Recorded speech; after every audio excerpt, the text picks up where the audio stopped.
Hello guys, it's me, Nanay Malu. For today's video pala guys, gagawa pala ako ng spaghetti. Ayan guys, macaroni, spaghetti pala yung gagawin ko guys. Ayan pala, tinabi ko pala yan siya guys. Yung iba kasi medyo marami siya guys, 400 gram pala siya guys. Yung iba ay gagawin kong sopas. Baka magkulang po kasi yung aking sauce kasi maliit lang po yung aking sauce pala guys. Ayan, magsimula na pa pala ako maggisa guys. Naglagay ko ng mantika sa kawali guys. May na yung aking kawali at isabay ko na yung sibuyas at saka bawang. Ayan, halu-haluin lang natin guys. Alam sa totoo lang, ayan, hirap talagang maging creator guys. Tapos lalo na ikaw lang taga video.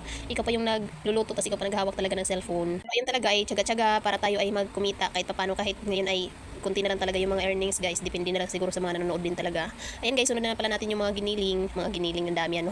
Giniling, ayan, halu-haluin lang muna natin yung ating giniling hanggang siya ay maluto guys. Ayun pala guys, nang hinaluhalo ko na siya at medyo maluluto na siya talaga guys, ay tinabi ko muna pala siya guys dahil nalimutan ko yung aking hotdog. Ayun guys, pwede naman po unahin nyo muna yung hotdog dun sa kawali na isa para isahan lang yung hugasan nyo. Ayun pala guys, iniba ko yung aking hotdog dahil gusto ko siyang prito talaga guys bago ko siya ihalo dun sa aking giniling guys. Ayun, prinito ko muna yung hotdog. Ayun guys, gusto ko siya medyo crispy siya guys, yung ating hotdog pala guys. Inayos ko talaga siyang lutuin. Ayan, ganyan guys, pwede naman siya na guys. At ihalo ko na siya doon sa giniling pala sa isang kawali guys. Ayun, nilagay muna natin lahat. At mayroon pa pala akong susunod dyan guys, yung aking carrots. O guys, may halo akong carrots guys, para healthy naman guys yung merienda ng aking mga chikiting. Ayan, lutuin din natin yan guys para lumambot yung ating carrots. Halu-haluin muna natin hanggang maluto siya guys, yung ating carrots. Isang piraso lang pala yan siya na carrots guys, yung aking binili. Mabuti na nga lang guys at meron pa akong cheese dito sa ref guys. Yung bigay pa talaga ng customer ng aking asawa guys. Hindi ko pa talaga nagagamit yung cheese kaya hindi na talaga ako bumili guys. Ayan, sasalin ko din siya dun sa isang kawali guys. Dahil nga po guys, ako naghahawak ng aking cellphone kaya hirap din po ako talaga guys kung paano ko siya sasalin. Kaya hindi na ako kumuha ng lagayan, dinaretso ko na siya sa isang kawali. Ayan guys, pinaghalo ko na pala siya sa isang kawali. Syempre, halu-haluin na lang naman natin guys at kasunod ay lagyan na natin siya ng paminta. Lagyan natin ng paminta. Hindi ko na pala yan siya lalagyan ng asin guys kasi lalagyan ko siya ng isang cubes na pork cubes guys dahil pork po yung ating gamit. Pork cubes din po yung ating gagamitin. Pero pwede naman guys kahit beef, kahit anong ano dyan, choice nyo naman yan guys, ano ilalagay nyo na panpalasa. Pero sa aking cubes guys, ayun pala guys yung aking sauce pala guys. Hindi ko na napakita na linagyan ko siya ng tubig guys kasi nga po ako lang naghawak ng aking cellphone. Ayan, syempre kailangan nating simutin yung ating sauce, sayang naman guys. Ayun pala, may ginadgad na pala ako na cheese, ilagay natin yan guys. Dagdag din siya.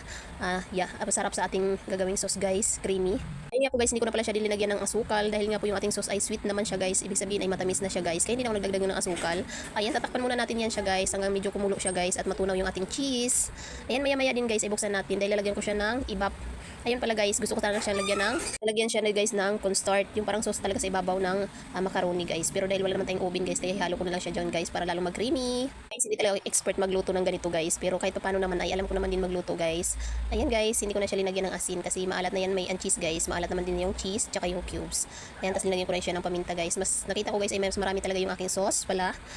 Pero mas masarap po talaga pag maraming sauce. Ayun, habang nagluluto pala ako guys, gumagalaw yung aking baby sa tummy. Baka nainitan na talaga siya guys kasi simula nagtanghalian kami guys ay nagluluto ako hanggang merienda.